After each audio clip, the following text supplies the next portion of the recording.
So, if you've watched this channel at all, you know the one thing that I talk a lot about when it comes to presenting online is that the game has changed. No longer do we just, as speakers and presenters, have to hold our audience's attention. Now we have to interrupt their distraction. Well, thankfully, Zoom has given us a new tool, or a tweak tool, to make this a whole lot easier.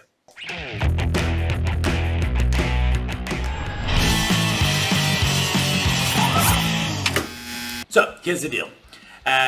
On my tech writer for as long as I can remember, since I've discovered it, there's been a little clause that asks my clients that if I'm presenting on Zoom to please turn on nonverbal communication.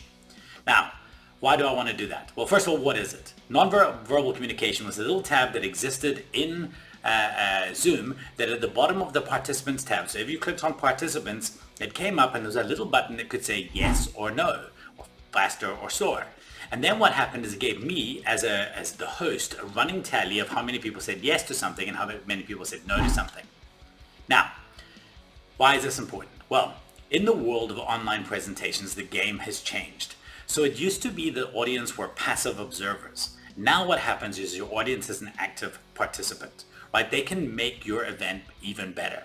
And this is important because the more active they are as participants in your presentation, the easier it is for you to interrupt all the distractions that they're facing.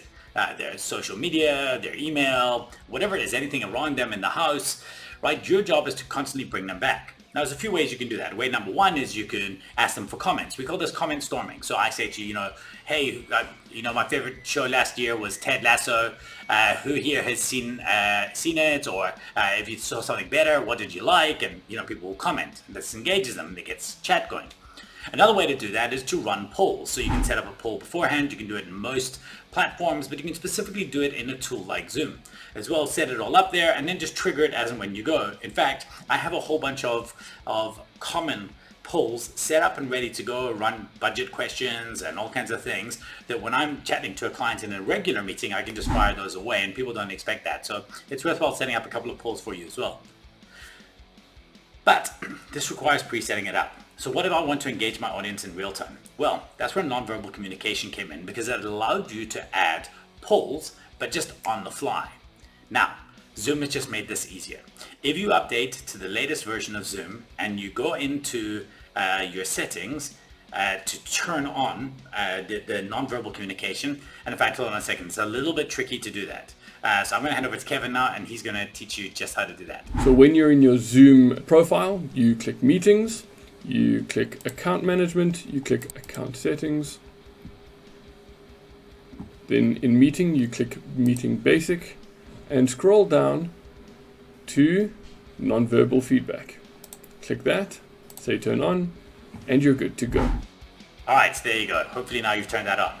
If you do that, then what happens is when your audience, and provided they've updated their versions of Zoom as well, and I always ask people before I jump onto a call to please make sure that they have, you can ask them questions, and then what happens is as soon as they all click on the answers, they all go through, they click, they give us the answers that they've got, and then I'm able to run a poll and say, 60% of you love whatever. Let me give you an example of this. So the question is, and please, it's a yes or no question, so just please use your reactions, yes or no, to answer this. But the question is, and because Betty White turned 99 on Friday last week, is Betty White older than sliced bread? Yes or no? Oh, I see some green. Claire says no. There's 5 no's, 6 no's, 7 no's. It's split right down the middle. Betty White is older than sliced bread. So that's it. It's a really easy trick, but it's super cool and it's really a great way to constantly keep your audience engaged. Ask questions, do these things, and it's small things like this that continually impress me about the Zoom platform and how easy it makes a job for presenters like me. So that's it. Go out there, challenge your audience, engage with them, and lead loud. Stay curious. Peace.